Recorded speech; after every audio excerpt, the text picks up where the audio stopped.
मेरा क्वेश्चन सुना आप लोगों ने? एक बार रिपीट करना। मैंने क्वेश्चन कहा कि हर्षवर्धन हम्म।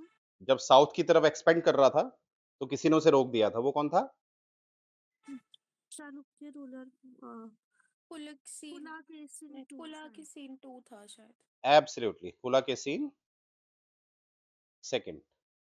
ठीक है, तो ये याद रखिएगा क्योंकि पुलकेशिन जो है वो एक चालुक्यन किंग है।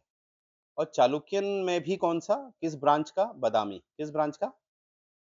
बदामी। अच्छा, यानी कि हमें यहां से समझ में आ रहा है कि चालुक्यन दो बड़े फेमस हैं, ईस्ट चालुक्यन और वेस्ट चालुक्यन, राइट? तो ये हमें समझ में आ गया।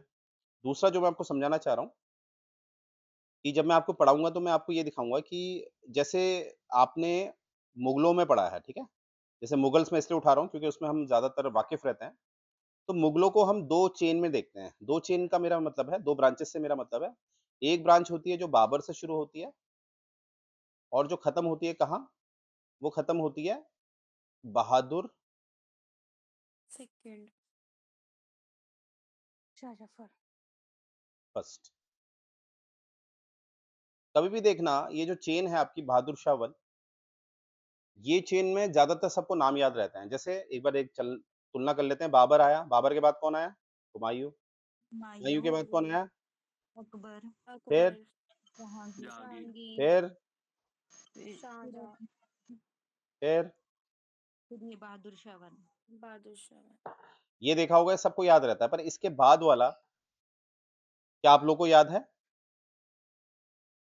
एक आध नाम याद होंगे। जैसे बहादुर शाह वन के बाद कौन आया? नहीं याद है ना? रफी उद्दौला आए थे सर शायद। ओके, जहांदर शाह तो नहीं आया था? हाँ जी सर, जहांदर से आए थे। जहांगीर शाह। जहांदर शाह के बाद फरूक। फरुख सियार। फरूक फरूखी। सियार। फरुख सियार। अब देखो, मैं कहना क्या चाह रहा हूँ, जब मैं आपसे ये रेंज पूछ रहा हूँ और इसका रेंज का एंड कहाँ पर होता है? बहादुर शाह सेकंड कहाँ पर होता है? बहादुर बहादुर शाह सेकंड। सेकंड, जिसे आप बहादुर शाह जफर भी कहते हैं। बहादुर शाह सेकंड को ही आप बहादुर शाह जफर भी कहते हैं। और यही थे 1857 की जो क्रांति हुई थी ना, 1857 का। ये सुनो, यस सर। अब आपने देखा होगा यहाँ पर पहली वाली जो एक चेन है उसमें हम सब वाकिफ हैं, दूसरी वाली चेन में हम वाकिफ नहीं है। कारण क्या है पता है आपको? दोनों में, ये दोनों चेन में क्या डिफरेंस था बताओ? सर एक में जैसे हेड थे, सारे किंग थे, दूसरे में नोबल्स का रूल हो गया था स्टार्ट, फ्यूडल्स जिसे हम कहते हैं, वो सुपीरियर हो गए थे। एब्सोल्युटली, यहाँ पर हम कहेंगे यहाँ पर ये लोग रियल हेड थे, क्या थे? Real head. और यहाँ पर से ये लोग क्या बन चुके थे? नॉमिनल। नॉमिनल है। Nominal head. अब ये अगर आप लोग समझ पाए हैं, इसीलिए हमने जो हमारा मुगलों का साम्राज्य है उसको हम दो में डिवाइड करते हैं। क्या मैं समझा पाया? और इतिहास में हम रियल हेड को ज्यादा पढ़ते हैं। इसीलिए अभी आपने देखा सबने इनके आंसर फटाफट दे दिए, पर जब मैंने दूसरी सीरीज पूछी तो आप लोग उसमें इतने कंफर्टेबल नहीं थे। तो सेम गोज विद दी जो मैं अभी आपको आज इनमें पढ़ाने वाला हूँ, ठीक है, पल्लवास में। ठीक है, तो आपको क्या दिखेगा कि यहाँ पर एक वर्ड आएगा कि आगे चल के दो चेन आपको दिखेगी। एक चेन दिखेगी आपकी जो नेक्स्ट चेन होगी, मतलब बाद में जो आएगी चेन, वो कहलाएगी इंपीरियल। क्या कहलाएगी? इंपीरियल। बाद में जो आएगी वो इंपीरियल कहलाएगी। अब इसका क्या मतलब है? इंपीरियल का क्या मतलब होता है? मतलब बाद वाले इंपीरियल कहलाएंगे, इसका क्या मतलब है? इसका मतलब है, अब आपको समझना पड़ेगा एक डिफरेंस। अगर मैं नॉर्मल सा डिफरेंस देखूं तो ब्लैक स्क्रीन में करते हैं काम। इतना हम क्यों समझ रहे हैं? क्योंकि हमें मीन्स लिखने होते हैं, ठीक है। अब मैं एक नॉर्मल एक किंगडम लिख रहा हूँ जो एक नॉर्मल किंगडम है, ठीक है। और एक मैं लिख रहा हूँ, अब यहाँ पर मैं बस ये मान रहा हूँ किंगडम को ही मैं अभी एम्पायर भी कह रहा हूँ, ठीक है। हालांकि दोनों में डिफरेंस है, अंपायर का साइज बड़ा होता है और किंगडम का साइज छोटा। पर जनरली हम दोनों को इंटरचेंज कर सकते हैं। क्या मेरी बात, ये बात क्लियर है आप लोगों को? जनरली हम दोनों को इंटरचेंज कर सकते हैं, पर एम्पायर का साइज किंगडम के मुकाबले बड़ा होता है। क्या मैं समझा पाया ये बात? जी सर। तो यहाँ पर अभी मेरा इन दोनों को डिफरेंस करने का इरादा नहीं है, तो इसीलिए मैंने इसको इक्वल्स टू कर दिया, मतलब एक आमतौर पे जनरलाइज कर दिया मैंने। मेरा है, एक किंगडम है जो नॉर्मल किंगडम है, या एक एम्पायर है, नॉर्मल एम्पायर है, और एक ऐसा किंगडम या ऐसा एम्पायर है